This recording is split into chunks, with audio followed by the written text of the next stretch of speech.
It's later in the day than we tried to do this because for some reason, and I've been reporting in to everybody when we've had the severe weather, and I'm proud to announce that today the sun is shining, the birds are singing in Louisville, Kentucky.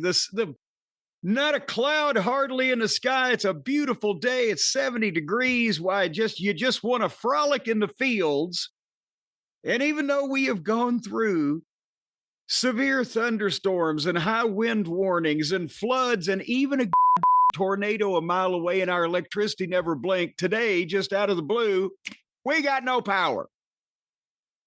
I had just walked into the room where Stacy was on the phone with her mother over at her beautifully appointed townhouse. And they were both watching the same show on TV while they were on the phone. And Stacy said, well, my TV just went black. And her mother at the same time, well, my TV just went black. And I looked around and said, our house just went out. The power just quit, not only here, but 3 miles away. Depending on what type of bird is flying, the cuckoo bird goes in all directions, Brian, I understand. And I just out of the blue on a beautiful day. And by the time that we could call and report it, she's calling on the phone to report to the power company, hey, you ain't sending the same power over here. And I go out in the driveway and the neighbor's daughters, I say, yeah, y'all got any power over there? Y'all got any of that power? I'm scratching my face. She said, no, it just went out. And by the time I walked back in the house, boom, the power came back on. I don't know what happened and why that it would affect between not only us, but an area that large that 3 miles away. There's a lot of businesses and homes in that intermediate area. But what it did, Brian, was it cleared off all my shit. I had not only my paper notes, but I have my screen up here waiting to connect with you on this high technological fucking audio setup we got going on and various copy and things, reports coming in from around. I had all my shit situated and orchestrated the way that I wanted it, and suddenly everything's out. And then I was verklempt and bumfuzzled, as Aunt Lola would say. And I didn't know what time it was. Do you know the clock here, Brian, that was sent to me? I'm patting the clock here now. That was sent to me by my good friend Chad over in West Virginia, one of the nation's top blind vendors. I've mentioned him several times on the show. He's blind? He sells blinds. I don't remember. No, and he's not in the blind business. He's a blind man in business. He's a blind businessman. Shades and blinds and curtains.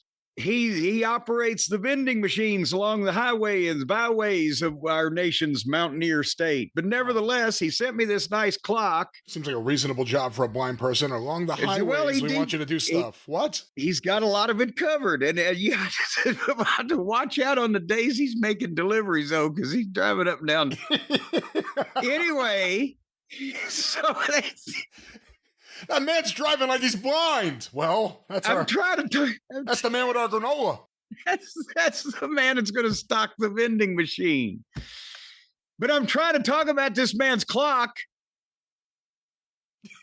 I got it right here in my hands. He sent it to me to replace the clock that he had previously sent me. It kept gaining time, right? So he sent me it's even bigger and better, has a great display. But the problem is, if for some reason when the power went on, it reset at 8 o'clock or came back on. It reset at 8 o'clock in the morning, and I've lost the book on how to fucking set this thing because the graphics and are not real good on this thing because it's for blind people, I guess. So see, look, it is 8:59 a.m. See, no, it's not. Well, if a blind person could set it, how could you not set it? Well, they got special powers, Brian. Special powers. You know that. I did not. Daredevil. Need I go on?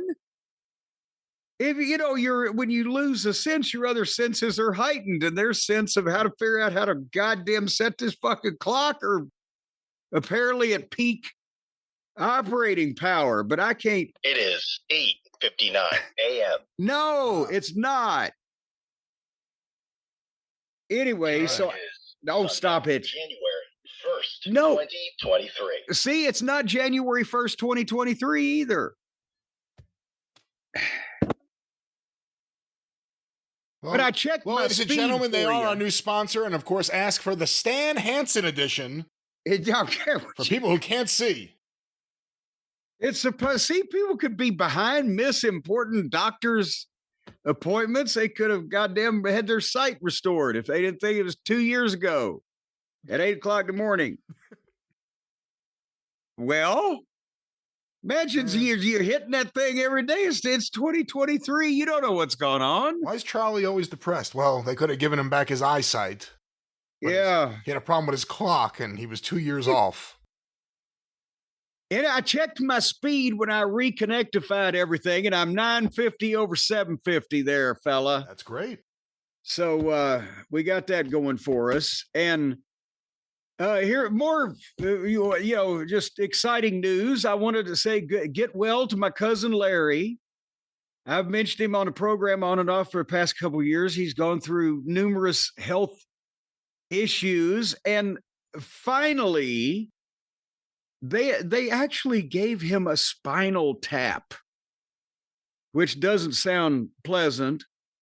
And refigured out his medicines and his all this stuff, and he's been at home instead of the rehab facilities and getting around on the interior of the house. A little wobbly. Don't try any cross bodies or anything, and just reasonably happy to be there. And he fell down the stairs and basically broke his back, technically. Fractured a vertebra,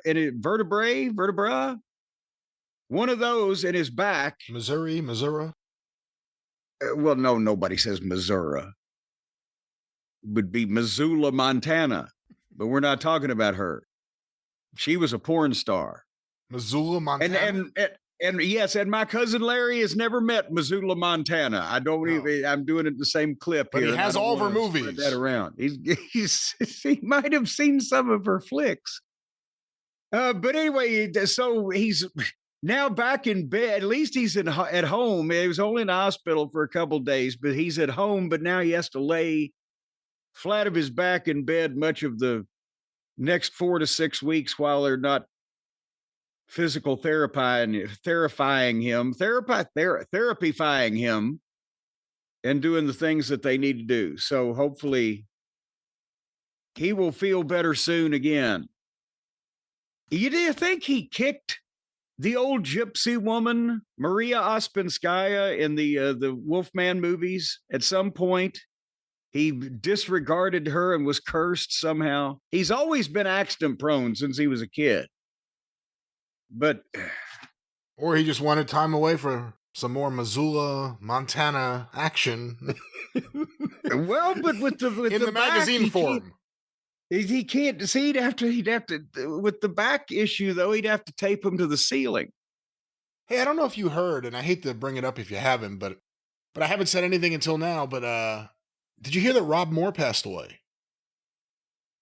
I did not. Yeah, a few weeks ago, there were a bunch of tweets and a bunch of different things that came in, but I thought you were copied on them, and I just thought about it. We never said anything on the air. We've talked about him in the past on the air.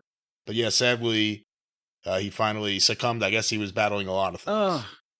Well, and sometimes I miss the tweets when things are happening around here. Or remember the other day I said I miss the tweets because they just fucking cut off for a day or so. I don't know. But anyway, I hate to hear that. We won't bore everybody again with the story of how Rob gave me the match idea that got me sued.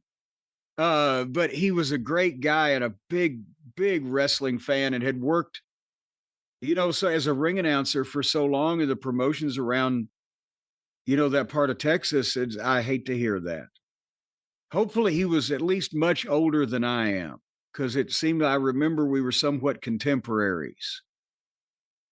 That makes me nervous. Really nice guy. I got to meet him at Fan Week. I was there when he came down in '94 for the thing that got you sued, but he really... That's what he did it, yeah. Yeah, but he wasn't there for the whole trip. He was just there for that event because it was his idea. But the next year he came down for the whole trip, and he was one of the nicest guys ever. Former president of the Dingo Warrior fan club.